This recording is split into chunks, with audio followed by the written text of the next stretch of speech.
오늘 하나님께서 우리에게 주시는 말씀은 누가복음 9장 46절에서 50절까지의 말씀입니다.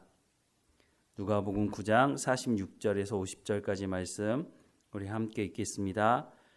제자 중에서 누가 크냐 하는 변론이 일어나니 예수께서 그 마음에 변론하는 것을 아시고 어린아이 하나를 데려다가 자기 곁에 세우시고 그들에게 이르시되 누구든지 내 이름으로 이런 어린아이를 영접하면 곧 나를 영접함이요 또 누구든지 나를 영접하면 곧 나를 보내신 이를 영접함이라. 너희 모든 사람 중에 가장 작은 그가 큰 자니라. 요한이 여짜오되 주여 어떤 사람이 주의 이름으로 귀신을 내쫓는 것을 우리가 보고 우리와 함께 따르지 아니하므로 금하였나이다. 예수께서 이르시되 금하지 말라. 너희를 반대하지 않는 자는 너희를 위하는 자니라 하시니라. 아멘. 오늘 본문 앞서 말씀해 보면 예수님께서 자신의 죽음에 대한 말씀을 하고 계십니다. 누가복음 9장 43절에서 45절 말씀해 보면 사람들이 다 하나님의 위엄에 놀라니라. 그들이 다 그 행하시는 모든 일을 놀랍게 여길세 예수께서 제자들에게 이르시되 이 말을 너희 귀에 담아두라.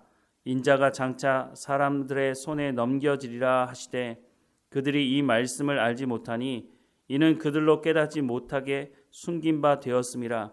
또 그들이 이 말씀을 묻기도 두려워하더라 라고 말씀을 하고 있습니다. 예수님이 자신의 죽음에 대한 말씀을 하고 계시는데 이 말씀을 들은 제자들의 반응이 놀랍습니다. 오늘 본문 46절에 보면 제자 중에 누가 크냐 하는 변론이 일어나니 라고 말씀을 하고 있습니다. 변론이란 말은 그냥 말다툼했다는 정도가 아니라 큰 소리를 내며 열띤 논쟁을 벌였다는 것입니다. 제자들이 이렇게 서열 싸움을 한 것은 이번이 처음이 아닙니다. 여러 번 있었죠. 심지어는 예수님이 잡히시는 그날 저녁에도 이 큰 다툼이 있었다고 말씀합니다. 누가복음 22장 24절에서 27절 말씀해 보면 또 그들 사이에 그중 누가 크냐 하는 다툼이 난지라. 예수께서 이르시되 이방인의 임금들은 그들을 주관하고 그 집권자들은 은인이라 칭함을 받으나 너희는 그렇지 않을지니 너희 중에 큰 자는 젊은 자와 같고 다스리는 자는 섬기는 자와 같을지니라. 앉아서 먹는 자가 크냐 섬기는 자가 크냐 앉아서 먹는 자가 아니냐. 그러나 나는 섬기는 자로 너희 중에 있노라 라고 말씀을 하고 있습니다. 이날은 예수님께서 잡히시는 날이었습니다. 그리고 이 말씀 앞에는 예수님께서 성찬을 지정하신 말씀도 있습니다. 예수님께서 이 저녁에 제자들을 향해서 서로 사랑하라고 말씀하지 않았습니까? 제자들은 예수님의 말씀을 직접 들었음에도 불구하고 서로 누가 크냐 다툼을 했다고 말씀을 하고 있습니다. 이런 제자들에게 큰 자가 누구인지에 대한 말씀을 하고 있는데 앉아서 먹는 자가 크냐 아니면 그 사람을 섬기는 자가 크냐라고 묻습니다. 너무 당연한 말씀을 묻지 않습니까? 앉아서 먹는 자가 크다고 사람들은 생각합니다. 제자들도 당연히 그렇게 생각을 했을 것입니다. 그런데 예수님은 나는 그렇지 않다고 말씀하고 있습니다. 나는 섬기는 자로 너희 중에 있다고 말씀을 해주고 있는 것입니다. 그럼에도 불구하고 제자들은 여전히 자리 다툼을 하고 있는 모습을 보여주고 있습니다. 심지어는 예수님이 예루살렘에 올라오실 때에 세베대의 두 아들 야고보와 요한은 어머니까지 대동해서 자신들이 예수님의 좌우편에 앉을 것을 요구하고 있는 것입니다. 마태복음 20장 20절부터 21절 말씀해 보면 그때 세베대의 아들의 어머니가 그 아들들을 데리고 예수께 와서 절하며 무엇을 구하니 예수께서 이르시되 무엇을 원하느냐 이르되 나의 이 두 아들을 주의 나라에서 하나는 주의 우편에 하나는 주의 좌편에 앉게 명하소서라고 말씀을 하고 있습니다. 청하고 있는데 그것을 명령해달라는 것입니다. 이 말씀을 듣고 모든 제자들이 화를 냈다고 성경은 말씀해 주고 있습니다. 그때 예수님께서 이들에게 내가 마시려고 하는 잔을 너희가 마실 수 있겠느냐라고 묻습니다. 이 사람들이 그것이 무엇인지도 알지 못하면서 내가 그것을 마시겠다고 말하지 않습니까? 제자들은 수단과 방법을 가리지 않고 일단은 예수님 왕이 되실 건데 그러면 좌우편에 누가 앉느냐 그게 중요한 것이지 예수님 말씀하시는 그 잔이 뭐 그리 중요하겠어? 라고 생각을 하고 있는 것이죠. 제자들은 예수님의 말씀을 듣지 않고 있습니다. 제자들은 어떻게 해서든지 자기가 높은 자리에 올라가는 것이 가장 큰 목적이었다고 하는 것을 말해주고 있는 것입니다. 이런 제자들에게 예수님께서 오늘 본문에 이렇게 말씀하십니다. 47절과 48절 말씀에 예수께서 그 마음에 변론하는 것을 아시고 어린아이 하나를 데려다가 자기 곁에 세우시고 그들에게 이르시되 누구든지 내 이름으로 이런 어린아이를 영접하면 곧 나를 영접함이요 또 누구든지 나를 영접하면 곧 나를 보내신 이를 영접함이라.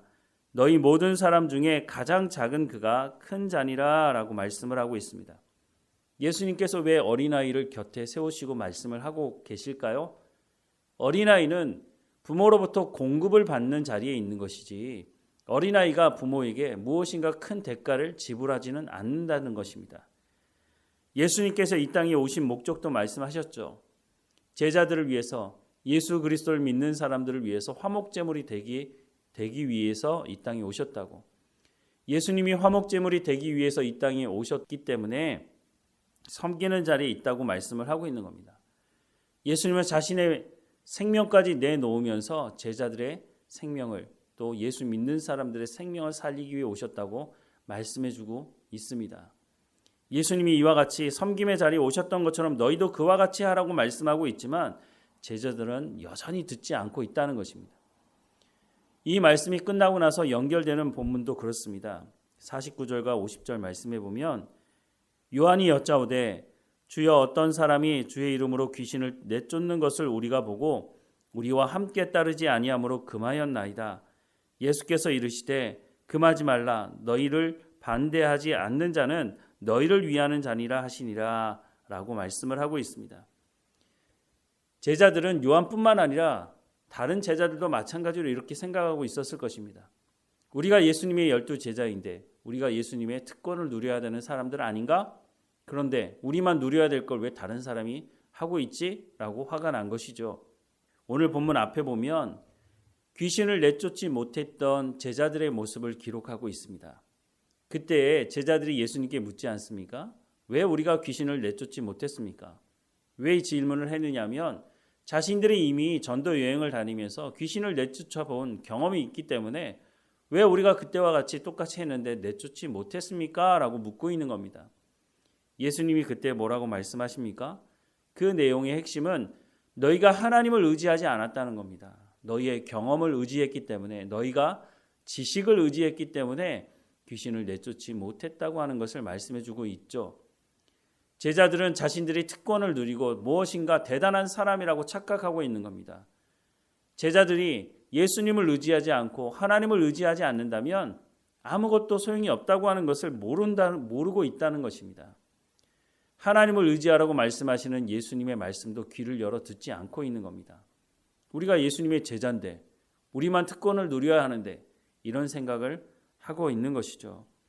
예수님은 분명히 말씀하는 것은 너희가 하나님을 의지하지 않으면 하나님의 말씀에 순종하지 않으면 하나님의 놀라운 일들, 하나님의 나라를 확장하는 일에는 너희가 함께하지 못한다고 말씀을 하고 있는 것입니다. 예수님과 함께 있는 것이 중요합니다. 예수님과 함께 있다고 해서 교만해서는 안 된다고 하는 것입니다. 자신들이 예수님과 함께 있으니 자신들이 무엇인가 대단한 것처럼 생각하지만 그래서는 안 된다고 하는 것입니다. 예수님은 오히려 더 낮은 자리 가운데 나가라고 말씀합니다. 교만하지 말고 겸손하라고 말씀합니다. 교회 안에서도 마찬가지입니다. 신앙생활을 오래 하면 오래 할수록 더 주님 앞에 겸손하게 하나님 내 가운데 말씀해 주십시오. 나 이거 다 아는 말씀인데 이렇게 생각해서는 우리가 시험에 들 수 있다는 것입니다. 교만해지면 시험에 빠지고 결국은 죄를 짓게 됩니다. 신앙생활을 얼마나 오래 했느냐 그것도 중요할지 모르지만 더 중요한 것은 더 오랜 시간 신앙생활을 했다면 더 겸손한 모습이 우리의 삶 가운데 드러나야 한다는 것입니다. 들었던 말씀입니까? 그러면 그 말씀대로 살았습니까? 살지 못했다면 우리가 들었다는 것이 무슨 소용이 있겠습니까?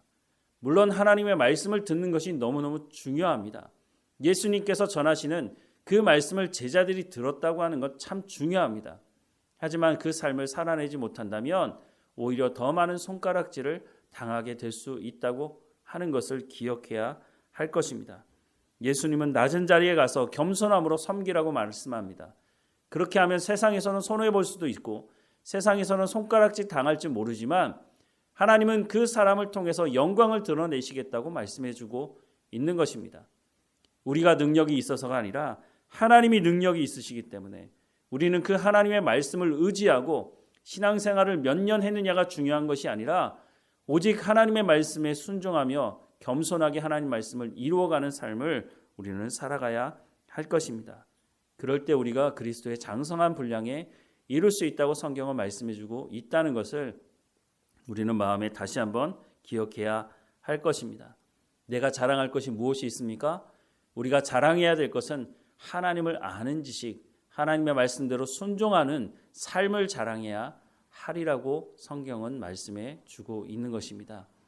오늘도 하나님과 동행하면서 내가 교만함에 빠져 있는 삶이 아니라 겸손하게 하나님 내 가운데 말씀해 주십시오.